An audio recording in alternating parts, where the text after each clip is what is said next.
Merhabalar, kanalıma hoş geldiniz. Bugün sizlerle doğum günü masası hazırlığı yapacağız. Birkaç gün önce oğlumun birinci yaş günüydü ve elimden geldiği kadar kendim emek vererek bir şeyler hazırlamak istedim. Pasta, makaron, beze ve masada gördüğünüz bazı ikramların tariflerini de sizler için çektim. İnşallah yapmak isteyenlere fikir olur. Şimdi yapımlarına başlayalım. İlk olarak çıtır tartalet çanakları içerisinde humus yapacağız. Biraz aperatif bir tarif. Hamuruyla başlıyoruz. Bir tane yumurta, bir yemek kaşığı yoğurt, bir yemek kaşığı tepeleme tereyağı, yarım çay bardağı sıvı yağ, bir tatlı kaşığı çörek otu, bir tatlı kaşığı pul biber, bir çay kaşığı tuz, bir tatlı kaşığı sirke, bir çay kaşığı da mahlep ekledim karıştırma kabımın içerisine. Hepsini yoğuruyorum. Azar azar un ekliyorum. Kulak memesi kıvamında bir hamur elde edeceğim. Benim hamurum toplamda 2 su bardağı un aldı. Siz de azar azar ekleyerek kıvamına göre ayarlayabilirsiniz. Daha sonra tartaret kalıplarımı tereyağı ile yağladım. Hamurdan ceviz büyüklüğünde parçalar koparttım ve içlerine koydum. Şimdi hamurları kalıba göre yayıyorum. Kabarmaması için üzerlerine yağlı kağıt koyuyorum ve kuru fasulye ekliyorum, çiğ kuru fasulye. Sadece çatalla bastırmak yetmiyor, yine kabarıyorlar. O yüzden kabarmaması için bu şekilde ya kuru fasulye ya da nohut koyabilirsiniz.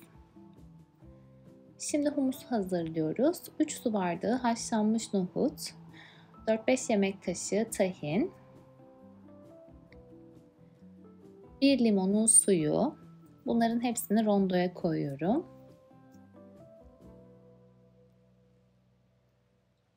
1 tatlı kaşığı dolusu kimyon, 1 tatlı kaşığı tuz, çeyrek çay bardağı kadar su ekledim. Hepsini rondoda çekiyorum. Biraz yoğun bir kıvam olmasını istiyorum. Çünkü tartöletlerin içerisine sıkacağım. İsterseniz daha sıvı da yapabilirsiniz. Ama dediğim gibi ben yoğun bir kıvam istediğim için az su koydum. Bu arada tartöletlerimi 180 derece önceden ısıtılmış fırında yaklaşık yarım saat pişirdim. Piştikten sonra kalıplardan çıkartıyorum. Şimdi içlerine hazırlamış olduğum humusu sıkıyorum. Hem görseli çok güzel oluyor hem de çok lezzetli bir tarif. Farklı aperatif tarifler arıyorsanız eğer bunu mutlaka denemenizi tavsiye ederim. Üstüne isterseniz ceviz ya da pastırma koyarak da servis yapabilirsiniz.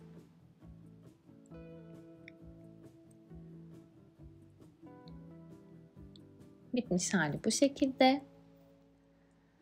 Şimdi tavuklu bir salata yapacağız. Genişçe bir kasenin içerisine yaklaşık 200 gram kadar haşlanmış makarna ekliyorum. İsterseniz makarna oranını arttırabilirsiniz. 300 gram haşlanmış ve didiklenmiş tavuk.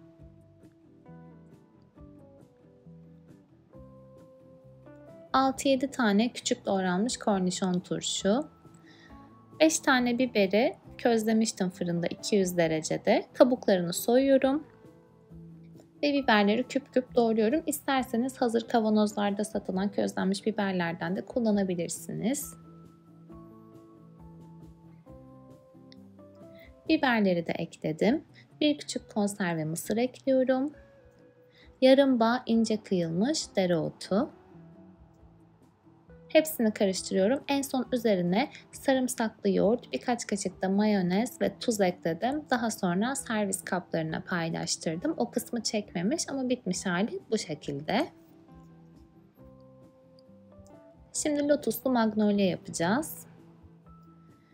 İlk olarak kremasını hazırlıyoruz. Tencerenin içerisine 1 litre süt ekliyorum. 1 su bardağı toz şeker, 4 yemek kaşığı un, 3 yemek kaşığı nişasta, 1 tane yumurta sarısı. Hepsini karıştırıyorum. Kısık ateşte kaynayıp koyulaşana kadar sürekli karıştırarak pişiriyorum.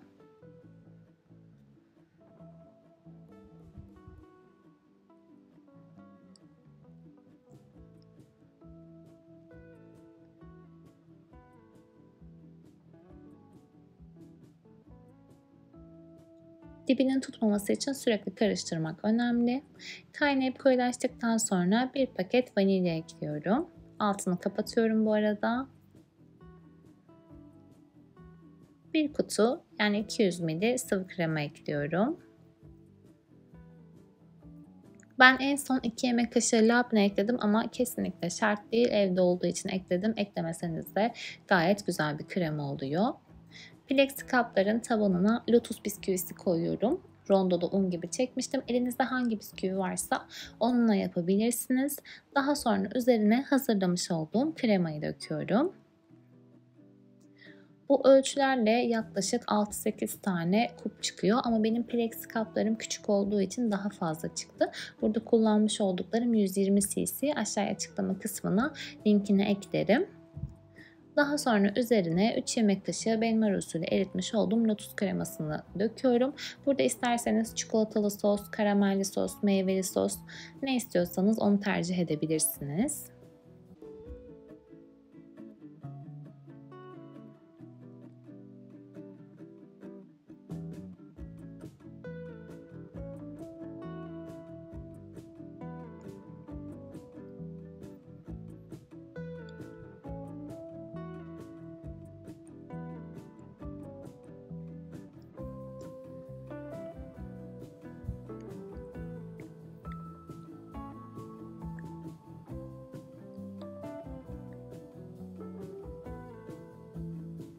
Tatlının üzerindeki krema donduktan sonra en son yine biraz bisküvi ve çilekle süsleyerek bitiriyorum.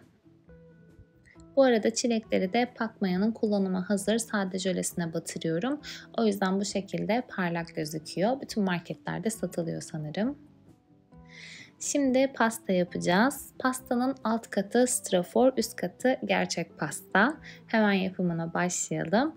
İlk olarak pandispanyasını yapıyoruz. 6 tane yumurta sarısı ve 1 su bardağı artı 2 yemek kaşığı toz şekeri karışımın rengi iyice açılana kadar yüksek devirde çırpıyorum. Çırparken de yarım çay bardağı kaynar suyu ara ara ilave ediyorum. 1,5 su bardağı un, 2 yemek kaşığı nişasta, 3 yemek kaşığı da kakao ekleyeceğim. Kuru malzemelerin hepsini eleyerek ekliyorum. Böyle yaptığımız zaman pandispanyamız daha böyle puf puf sünger gibi oluyor.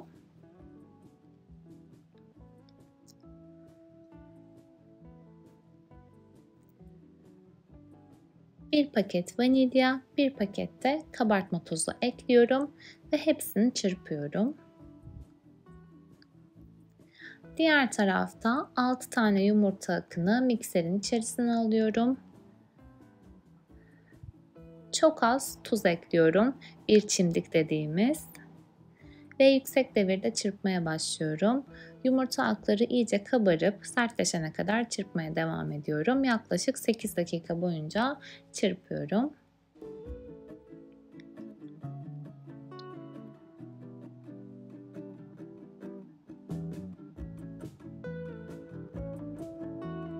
Şimdi yumurta aklarının üzerine yumurta sarılı karışımın yarısını ekliyorum ve spatula ile alttan üste doğru yumurta aklarını söndürmeden hepsini karıştırıyorum.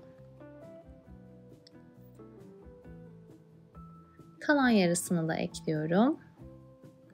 Pürüzsüz bir kıvam alana kadar hafifçe karıştırıyorum. Kelepçeli kalıbın içine döküyorum. Kalıbımı 19 santime ayarlamıştım. Önceden ısıtılmış 180 derece fırında yaklaşık 45 dakika 1 saat boyunca pişiriyorum. Fanlı ya da fansız fark etmez. Pişmiş hali bu şekilde çok güzel kabardı. Şimdi pandispanyamı katlara ayırıyorum. Toplamda 5 kat çıktı. Birinci katı kalıbın içerisine koydum. Sütle ıslattım. Krema olarak sadece ganache kreması kullandım. Krema ve çikolatadan hazırladım. Aşağıya açıklama kısmına detaylı olarak tarifini eklerim. Bir de mat fıstık kullanıyorum yine aralarda. Şeker hamurlu bir pasta olacağı için dış kaplamasını da yine ganache kremasıyla yapıyorum. Şeker hamurlu pastalarda krem şanti ile kaplama olmuyor. İçinde pastacı kreması kullanabilirsiniz ama dışında mutlaka ganaj kreması olması gerekiyor. Düzgün bir şekilde ganajla sıvıyorum. Sıvadıktan sonra 6-8 saat kadar buzdolabında dinlendireceğim. Ganajın iyice donması gerekiyor, sertleşmesi gerekiyor.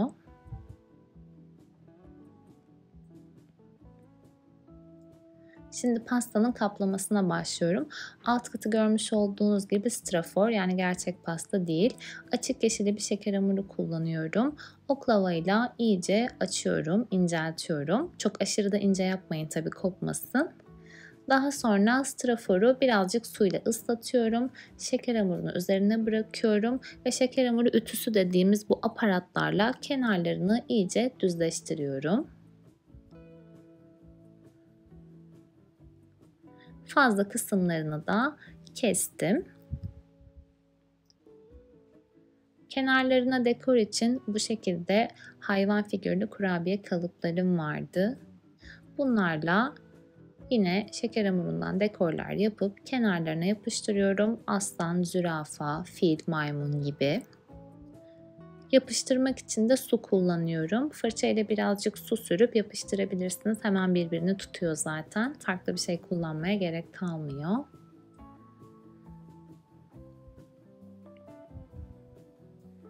Şeker hamurunu açarken direkt tezgahın üzerinde açamayabilirsiniz. Ya pudra şekeri ya da nişasta serpmeniz gerekir ya da benim kullanmış olduğum gibi bu hamur matlarından olması gerekiyor ki en temizi bu şekilde oluyor zaten.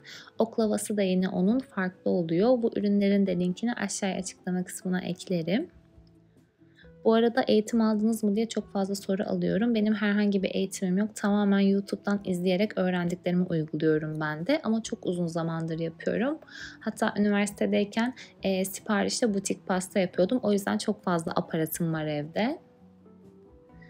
Şimdi pastamın üzeri için bu şekilde bir yazı dekoru hazırlıyorum. Oğlumun ismini.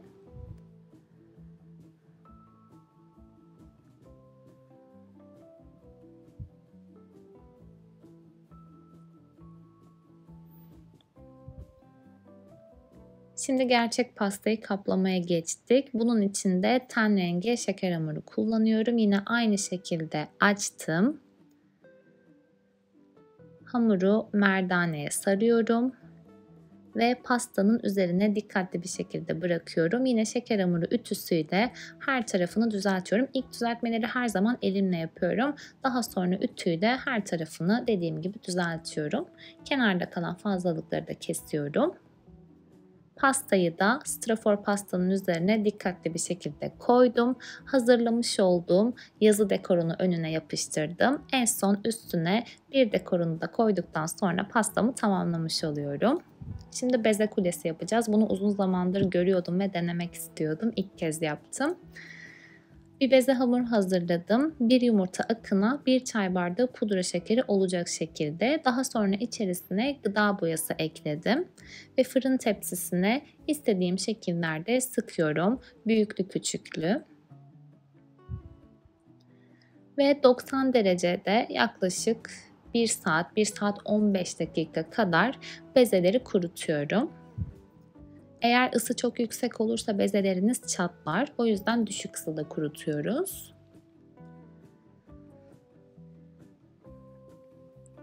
Biraz da yeşil yaptım. Büyüklü küçüklü sıkıyorum yine. Toplamda 3 yumurta akı, 3 çay bardağı da pudra şekeri kullandım. Diğer tepsiye de sarı ve kahverengi hazırladım. Kahverengi için kakao kullandım sadece.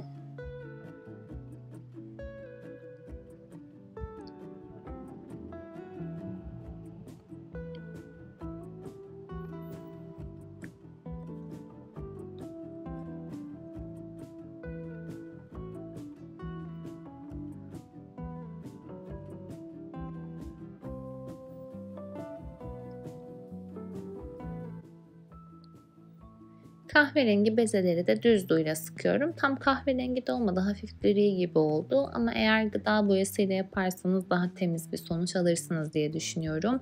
Kakao ile bu kadar oluyor.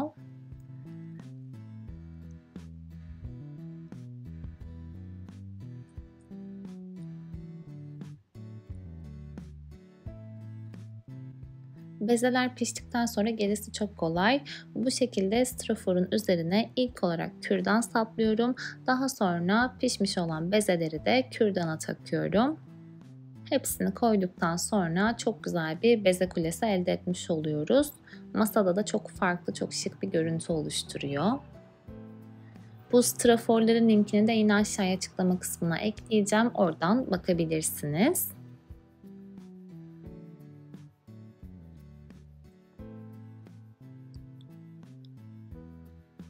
Şimdi aynı şekilde bir de makaron kulesi yapacağız.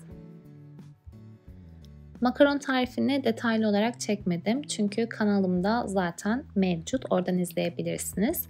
Tek fark ısı ayarına çok dikkat etmek gerekiyor. Normalde videomda 160 derecede pişirilmesi gerektiğini söylüyorum. Çünkü o zamanlar 160 derecede pişiriyordum. Ama şu anda fırınım çok hızlı pişirdiği için artık neredeyse 90 derecede pişiriyorum. Fırın ayarınız eğer çok yüksek olursa makaronlarınız çatlar. Herkes kendi fırınını bilir. O yüzden eğer fırınınız çok hızlı pişiriyorsa benimki gibi biraz daha dereceyi düşürüp daha uzun süre pişirebilirsiniz. Ben şu anda 90 derecede yaklaşık yarım saat boyunca pişiriyorum. Makaronlarımı turuncu, sarı ve yeşil olacak şekilde hazırladım. Bazılarını da kakaolu yaptım. İçlerine krema sıkıyorum. Dediğim gibi çok detaylı çekmedim. Diğer videomda bakabilirsiniz. Buraya bir yere linkini ekleyeceğim onun da.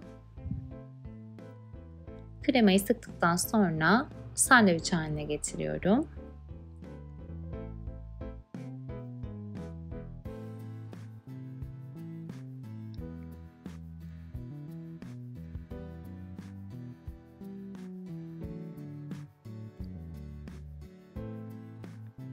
Bunları yaptıktan sonra yine aynı şekilde bezede yaptığımız gibi straforun üzerine kürdan saplıyorum ve makaronları da kürdana takıyorum. İsterseniz karışık dizebilirsiniz. Ben bu sefer renkleri ayırarak dizdim.